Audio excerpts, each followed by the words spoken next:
Kwenye swala linalohusu idadi ya wanachama wanaotakiwa kubebwa katika kila tawi, kwa sasa inasema ni 250 na kuna kiwango cha chini ambacho kilikuwa ni 50.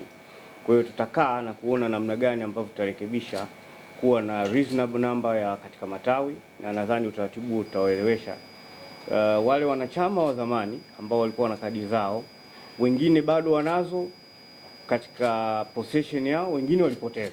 Kwa hiyo tutakachofanya, wakati anajaza kuomba kadi mpya, atajaza na kadi yake ya zamani, tutaangalia kwenye ledger na atarudi kuwa na namba yake ile ile ya zamani, au kwa namna ambayo tutakubaliana kuweza kwa sababu haiwezi kuwa mwanachama aliyekuwa na kadi tangu mwaka 70 na 80 na 90 ile kadi yake ifutike. Kadi yake itaendelea kuwepo kwa kuingizwa taarifa labda za ziada tu sasa hivi kutokana na ukuaji wa teknolojia na kadhalika.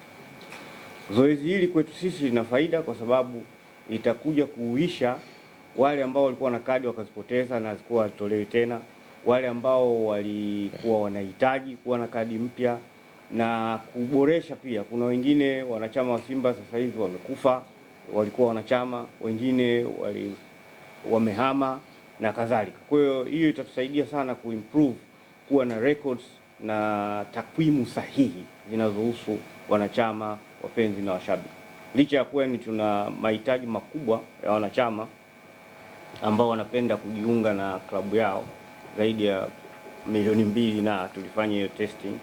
Kwa hiyo tunaamini kabisa tutakapoanza tutaweza kujua kama kweli kulikuwa kuna uhitaji na kadhalika, na mambo mengine yatakuja kujifidia huko. Uwepo kwa jina naitwa Bwana Rajab Thabit Rajab. Mimi nawakilisha kampuni ya Nexus Pesa Card. Sisi nashukuru sana kwa uongozi wa Simba, mwenyekiti Magori na mwenyekiti wa wanachama Bwana Mangungu na mkurugenzi hapa kutupa nafasi hii na fursa ya kuchangia mabadiliko makubwa yanayofanyika ndani ya Simba. Na sisi kama watu wa Nexus Pesa Card, kazi yetu sisi ya msingi ni kuunganisha mfumo ambao bwana watu wa mainstream media na mainstream group wanatengeneza, ambao unahusisha na Simba, na masharti yetu sisi ni kuhakikisha kwamba mwanachama anapata kadi pale alipo.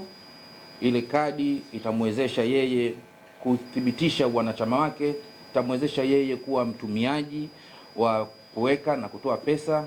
Na kwa idhini yako mwenyekiti, labda mimi niongezee kitu kimoja tu cha msingi kwenye kadi yetu, ni kwamba kadi yetu sisi ambayo itaenda kwa wanachama wa Simba itakuwa haina makato ya mwezi.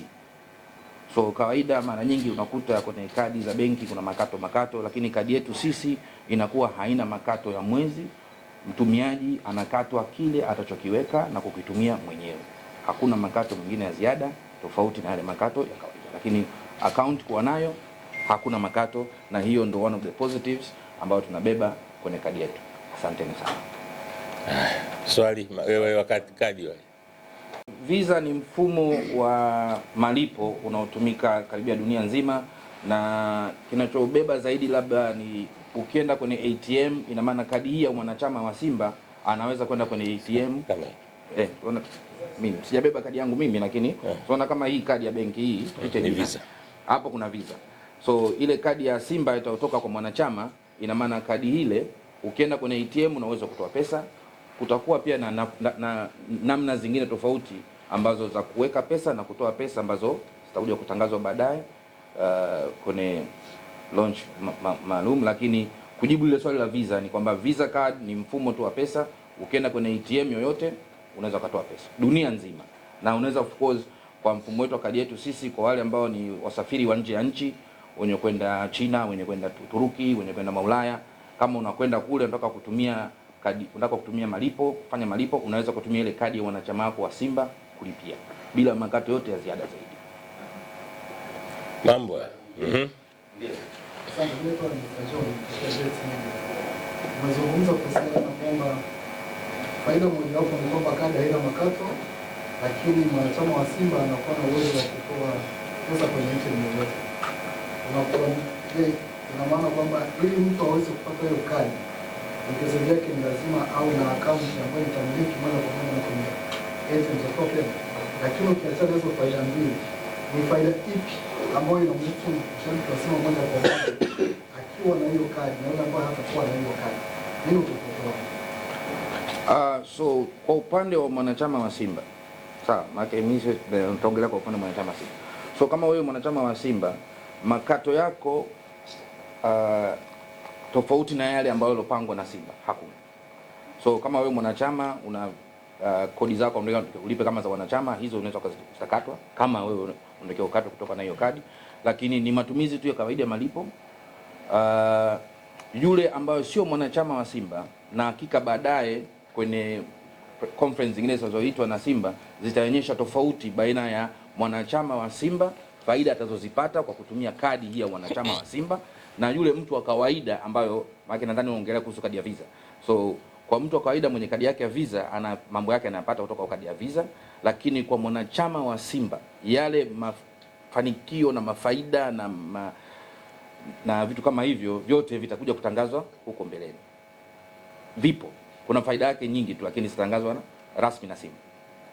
Swali lingine kwa mantiki ya swali lako la pili, lakini zoezi la utoaji kadi ni zoezi endelevu, kwa sababu Simba ni taasisi inayoishi.